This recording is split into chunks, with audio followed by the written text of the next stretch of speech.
So I've been getting a few questions about the perk sleight of hand, because one of the biggest drawbacks that it had, especially at the beginning of the game, is for a lot of the meta weapons, it really didn't make an impact. I know Exclusive Ace did a full detailed video of mag holster, and a lot of that just basically applied over. But one of the things is with Exclusive Ace's data, he primarily checked guns with their base ammunition and not the biggest mag. And if you look in the handling section, some of the guns are impacted by which magazine you put on it. So from 2.3 seconds up to 3.1, as you can see in this little section over here, plus 11%. But this isn't factoring in sleight of hand, so I thought I'd go ahead and take some of the most popular meta weapons and see how much sleight of hand is working or not working, so you know whether or not to incorporate that perk into your loadout. Because there are other things you could put there if it is essentially a waste of a perk.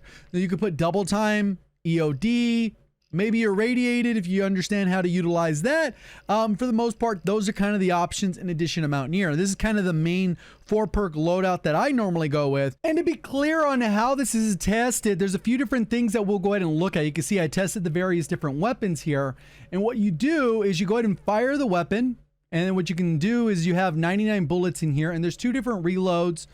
In addition to different things we can measure. The main one that we're looking at here is base reload add time. So you can go ahead and see these crosshairs in the middle of the screen. What happens is if I go to the next frame, they disappear, and that's when the timer starts. And we essentially watch this animation until the ammo changes back up to the full or expected amount of 100. Keeping in mind that if you have 1 bullet or more, you'll have the same reload animation. If you go to 0, it'll slightly change the animation and can elongate it a little bit further. The main thing we're focusing on though is that reload add time. As soon as that happens, you can go ahead and see it goes to 100. You could YY out of this if you wanted, or you could do whatever along those lines, but that essentially allows you to fire your weapon. So that's the main stat that we're looking at when it comes to this reload add time.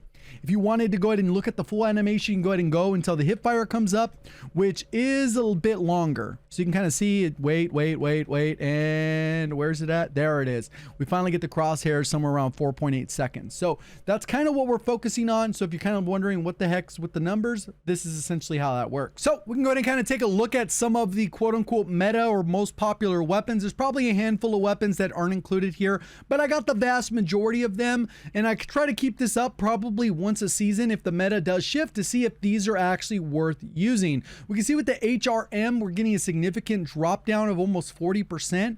Ram 9, amazing. MTZ 556, especially it does only have that smaller mag, kind of bleeds through bullets. So sleight of hand is going to be amazing. Cut down that reload to 1.3 seconds.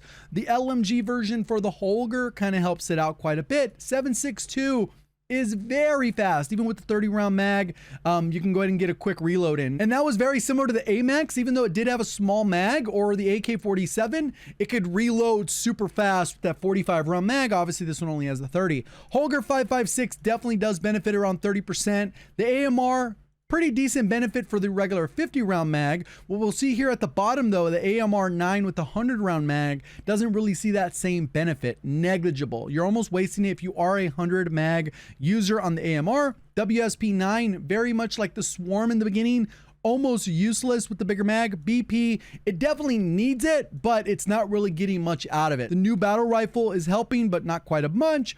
And then you can see with the LMGs, we are getting a chunk of improvement there, but it should definitely be faster if you're going to waste a perk on it. So you kind of get that trade-off.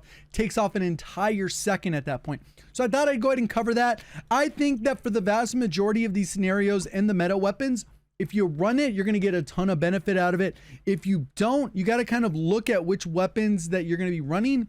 Probably the LMGs out. That's kind of a mandatory attachment. You can get away with it when you use something like the Bruin 60 round mag, because it's only a 1.7 reload, and you don't really have to worry about that 1.3. It's already way faster than the base version, like 3 seconds longer. So I thought I'd go ahead and cover that. Let me know if you were using sleight of hand and if this helps you to kind of make a decision about that. Appreciate all the support. Thank you for watching. As always, have a great day.